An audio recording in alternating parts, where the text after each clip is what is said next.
Hello friend, आज हम जो वीडियो बनाने जा रहे हैं एकदम धांसू वीडियो है।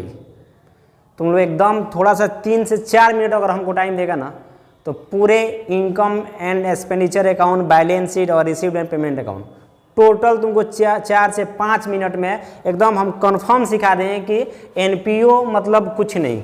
ठीक है, हम देखो थोड़ा सा ध्यान दो। हम बनाने जा रहे हैं रिसीव्ड एंड पेमेंट अकाउंट के बारे में बताएंगे, उसके बाद इनकम एंड एक्सपेंडिचर अकाउंट के, उसके बाद बैलेंस शीट के। एकदम शॉर्ट वीडियो में तुम लोग थोड़ा सा इसको ध्यान से सुनो। जैसे आपके क्वेश्चन में दिया रहता है रिसीव्ड एंड पेमेंट अकाउंट दिया रहता है, उसे बनाना रहता है हमको इनकम एंड एक्सपेंडिचर अकाउंट और बैलेंस शीट। ठीक है, तो हम लोग एक चीज़ देखते हैं कि क्या क्या दिया रहता है। तो तुमको बताया है कि रिसीव्ड एंड पेमेंट अकाउंट में किसी साल का पैसा हो, पिछले साल का हो, अगले साल का हो, किसी साल का पेमेंट हो, तो सब दिखा दिए रहते हैं। तो एक बार थोड़ा सा ध्यान दो कि रिसीव्ड मतलब कि कैश तुम्हारे पास कितना आया, कैश। तो कैश आने का हम लोग 2 कैटेगरी में बांट देते हैं। एक बांट देते हैं रेवेन्यू रिसीव्ड, एक बांट देते हैं हम लोग कैपिटल रिसीव्ड। जैसे कोई मेरे ऑर्गेनाइजेशन में, कोई मेरे संगठन में पैसा दिया लेकिन ये नहीं कहा कि किस काम के लिए, ऐसे नॉर्मल मेरे पैसा दे दिया, तो उसको बोलते हैं रेवेन्यू रिसीव्ड। क्या बोलेंगे? Revenue received. अगर कोई भी व्यक्ति आया, अगर मेरे मंदिर में आया, पूजा किया, ऑर्गेनाइजेशन आया, 10 रुपया, 20 रुपया, 50 रुपया, 100 रुपया दे दिया, लेकिन बिना मकसद ऐसे नहीं कहा कि इस पैसा से क्या करना है क्या नहीं करना है, उसको दे दिया, तो उसको बोलते हैं कौन सा? आप तो रेवेन्यू रिसीव्ड। जैसे आप कहीं भी मंदिर में जाइएगा, मंदिर के पास, तो देखिए कभी कभी वहाँ पे एक पेटी बना रहता है, वहाँ पे एक इस टाइप से पेटी बना रहता है। ठीक है, अब पेटी में यहाँ से एक थोड़ा सा ऊपर से देखिएगा छेद रहता है, तो उसमें लिखा रहता है कि दान का पैसा या दान पत्र लिखा रहता है। उस पर क्या लिखा रहता है? दान पत्र। तो आप जाते हैं, उसमें पूजा करते हैं, उसमें पैसा डाल देते हैं, लेकिन इसका कोई मकसद नहीं रहता है कि आप किस लिए पैसा डालें। ये पैसा जो होता है किसी भी काम में यूज हो सकता है, उसके सर सफाई में यूज हो सकता है। ठीक है, उसको पुजारी के पैसा देने में यूज हो सकता है, अगरबत्ती खरीदने में यूज हो सकता है, किसी काम यूज हो सकता है, तो उसको बोलते हैं क्या? Revenue received. क्या बोलेंगे उसको? Revenue received. कभी कभी देखिएगा कि वहाँ पे एक बगल में एक और पेटी लगा रहता है, यहाँ पे एक और बगल में एक पेटी लगा रहेगा, उसमें लिखा रहता है कि मंदिर निर्माण के लिए, मंदिर निर्माण के लिए दान दें। तो मंदिर निर्माण के लिए अगर हम लोग दान कोई व्यक्ति देता है तो वो मंदिर निर्माण सिर्फ एक बार ही होगा, तो उसको बोलेंगे कैपिटल रिसीव्ड। क्या बोलेंगे उसको? Capital received. अगर दान पात्र में कोई पैसा डालता है, दान पात्र में और कोई भी व्यक्ति पैसा डालता है, तो उसको बोलेंगे क्या हम? आप तो रेवेन्यू रिसीव्ड। क्या बोलेंगे उसको? Revenue received. क्योंकि दान पात्र में जब हम लोग पैसा डालते हैं ना, तो ये नहीं कहते हैं कि ये काम किस काम के लिए हम लोग डाल रहे हैं, ऐसे दिए और गोल लागे और चल दिए, तो उसको बोलते हैं क्या? दान पात्र, रेवेन्यू रिसीव्ड। ये बार बार अगर हम मंडे को, ट्यूजडे को कभी भी जाते हैं तो दान पात्र में 10-20 रुपये डाल देते हैं, उसे क्या बोलेंगे? Revenue received. अगर इसको बोलते हैं कैपिटल रिसीव्ड, जैसे लिखा है मंदिर, वहाँ लिखा रहता है कि मंदिर निर्माण के लिए दान दें, तो वो मंदिर निर्माण के लिए जो दान देते हैं उसको बोलेंगे कैपिटल रिसीव्ड। क्योंकि जब मंदिर बन जाएगा ना, तो ये यहाँ से हट जाता है। जैसे ही मंदिर बनेगा तो वो जो लगा होगा पेटी, वो पेटी हट जाएगा, क्योंकि मंदिर निर्माण हो गया। तो जो ये पैसा जो मिलेगा मंदिर निर्माण के लिए, उसको बोलेंगे कैपिटल रिसीव्ड। जैसे कोई व्यक्ति आया, बोला कि मेरे पैसा से घंटा लगाना चाहिए, मेरे पैसे से क्या लगना चाहिए? घंटा। तो उसके पैसे से घंटे, तो काम बता के चला गया ना, तो आपके लिए वो तो क्या है? टेंशन है कि उसके पैसा से हमको क्या करना है? तो घंटा लगाना, तो वो बोलेंगे कैपिटल रिसीव्ड। क्या बोलेंगे? Capital received. अगर कोई व्यक्ति आया, बोला कि देखिए मेरे पैसा से ना उसमें टाइल्स लगना चाहिए, फैन लगना चाहिए, अगर वो काम बता दिया तो वो हो गया, समझिए कोई स्पेशल काम बता दिया, तो उसको बोलेंगे कैपिटल रिसीव्ड। क्योंकि बार बार टाइल्स लगाने के लिए पैसा नहीं देगा, बार बार फैन लगाने के लिए पैसा नहीं देगा, तो उसको बोलेंगे कैपिटल रिसीव्ड। अगर बिना मकसद के वो दे दिया, उसको बोलेंगे रेवेन्यू रिसीव्ड। जैसे subscription, general donation. General donation का मतलब हुआ कि आया और दान देकर चला गया, आपसे ये नहीं पूछा कि पैसा हम इस काम के लिए, भाई ले लो दान, जो मर्जी वो करना, उसको बोलेंगे जनरल डोनेशन। चैरिटी, जैसे कोई भी आया, पैसा दिए, ऐसा ही दे दिया, लो भाई पूजा करा रहे हो, कुछ भी काम कर रहे हो, तो उसको दे दिया, यानी मकसद नहीं बताया, तो ये नॉर्मल दे दिया, तो उसको बोलेंगे रेवेन्यू। जो बार बार मिले, कितना रखिएगा? जो बार बार मिले उसको बोलते हैं रेवेन्यू रिसिप्ट। ठीक है, अब ये रेवेन्यू रिसिप्ट जो है इंटरेस्ट रिसिप्ट, अगर आपका ब्याज मिल रहा है बार बार, मंथली मिलता है या सालाना मिलेगा, तो रेवेन्यू रिसिप्ट। यहाँ पे मेन मकसद था कि जितना रेवेन्यू रिसिप्ट होगा वो चला जाएगा इनकम एंड एक्सपेंडिचर अकाउंट के इनकम साइड में। कहाँ चला जाएगा? इनकम एंड एक्सपेंडिचर अकाउंट के इनकम साइड में। इतना ही ध्यान रखना है कि जितना रेवेन्यू रिसीव्ड होगा वो इनकम एंड एक्सपेंडिचर अकाउंट के इनकम साइड में। ठीक है, अब रहा कैपिटल पेमेंट। तो कैपिटल पेमेंट का मतलब होता है कि एक मकसद से पैसा आया, एक बार ही आता है। आपसे पहले ही बताएं कि अगर कोई यहाँ मंदिर के सामने लगा रहता है कि इस पेटी में मंदिर निर्माण के लिए दान दें, तो मंदिर निर्माण के लिए जो दान दिया जाता है वो मंदिर से ही बनेगा, उसको बोलेंगे कैपिटल रिसिप्ट। तो वो जो दिया, आपका काम बता दिया कि इस मेरे पैसे से ये काम कीजिएगा, तो कौन सा हुआ? वो तो हुआ कैपिटल रिसिप्ट। क्योंकि एक बार अगर जाइएगा मंदिर बन गया फिर बोलेगे फिर मंदिर बनवाना है, तो ये मारेगा ना सब। ठीक है, क्योंकि वो पैसा वैसा देगा नहीं, क्योंकि एक बार मंदिर बन गया, तो उसको बोलते हैं कैपिटल रिसिप्ट। अगर कोई आप सदस्य बने कि भाई चलो हमको मेरा ऑर्गेनाइजेशन बहुत बढ़िया है, ठीक है, बहुत बढ़िया ऑर्गेनाइजेशन है, और कोई व्यक्ति है कि भाई आपके ऑर्गेनाइजेशन का हम सदस्य बनना चाहते हैं, ठीक है, तो उसके लिए हम लोग क्या करते हैं कि एक शुल्क लेंगे कि ठीक है भाई मेरे ऑर्गेनाइजेशन में तू सदस्य बनेगा, तो सदस्य बनने के लिए कुछ शुल्क लेना पड़ता है, तो शुल्क देगा। तो अगर वो हर साल दे रहा है तो उसको बोलेंगे सब्सक्रिप्शन, तो हो जाएगा रेवेन्यू रिसिप्ट। कोई ऐसा व्यक्ति हो कहता है देखिए हम लाफड़ा में पढ़ना नहीं चाहते, तुम जितना है एक के बार हमसे ले लो, हम बार बार नहीं देंगे, मेरे पास अभी पैसा टोटल एक बार ही ले लो, हमको सदस्य बना दो, तो वो हो जाएगा कैपिटल रिसिप्ट। क्या हो जाएगा?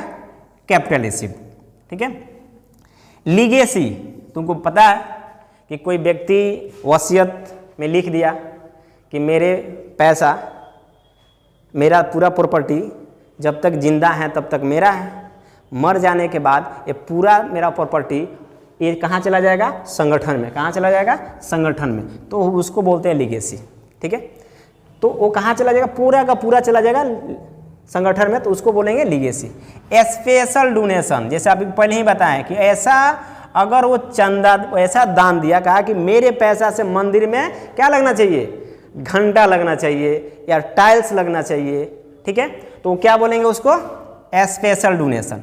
ठीक है, तो जितना कैपिटल रिसीव्ड होगा वो हो जाएगा आपके लिए लायबिलिटीज। क्या हो जाएगा? लायबिलिटीज। बैलेंस शीट के कहाँ दिखाएंगे?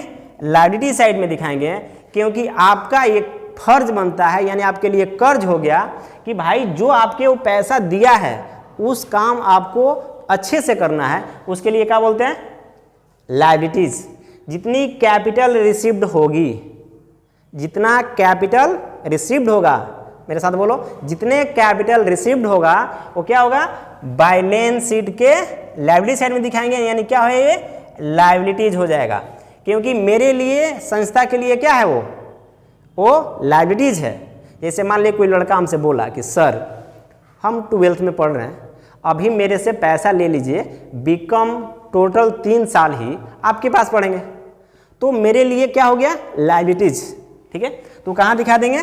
रिसीव्ड एंड पेमेंट अकाउंट में, तो उसके बाद हो जाएगा वो लायबिलिटीज, बैलेंस शीट के एसेट साइड में दिखा देंगे। एक बार यहाँ पे फिर से ध्यान दीजिए, मेरा मकसद यही था कि अगर रेवेन्यू रिसीव्ड होगा वो इनकम एंड एक्सपेंडिचर अकाउंट के इनकम साइड में चला जाएगा, कैपिटल रिसीव्ड होगा वो बैलेंस शीट के लायबिलिटी साइड में चला जाएगा।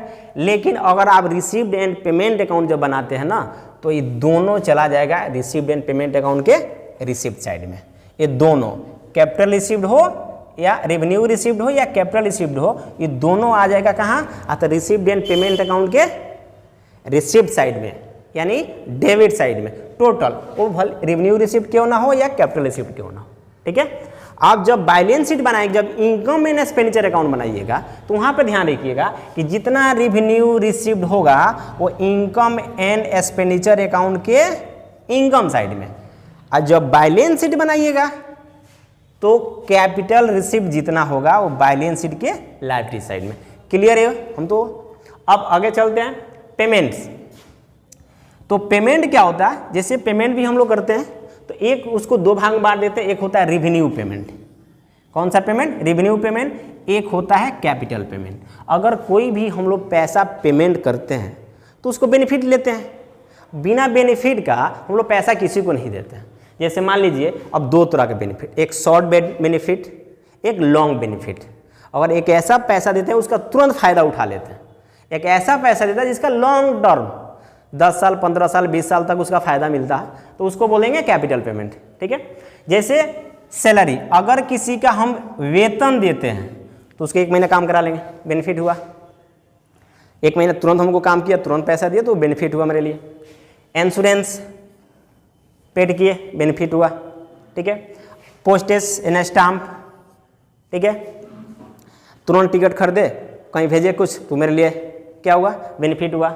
रिपेयर, अगर हम कोई गाड़ी है उसको रिपेयर कराते हैं, तुरंत बेनिफिट हुआ। ठीक है। तो अगर मान लीजिए कि हम प्रिंटिंग स्टेशनरी अगर उसका यूज़ करते हैं, तुरंत बेनिफिट हुआ। जो तुरंत बेनिफिट होता है उसका जो हम पेमेंट करते हैं उसको बोलते हैं रेवेन्यू पेमेंट, जिसका तुरंत फायदा हो। पैसा दिए अब फायदा तुरंत उठा लिए, उसको क्या बोलेंगे? Revenue payment. ठीक है। जिसका फायदा लंबे समय तक मिलेगा। जैसे परचेज ऑफ बिल्डिंग, भाई बिल्डिंग खरीद लिए, कई सालों तक उसका बेनिफिट मिलेगा। ठीक है। तो कौन सा हुआ? Capital payment.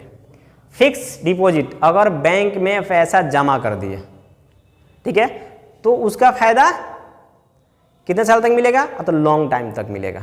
ठीक है। तो कौन सा पेमेंट हुआ? Fix deposit, capital payment.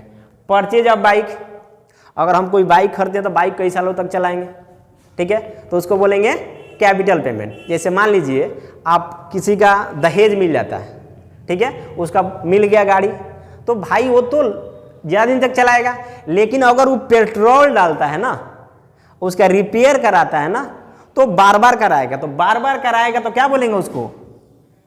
Revenue payment. ठीक है।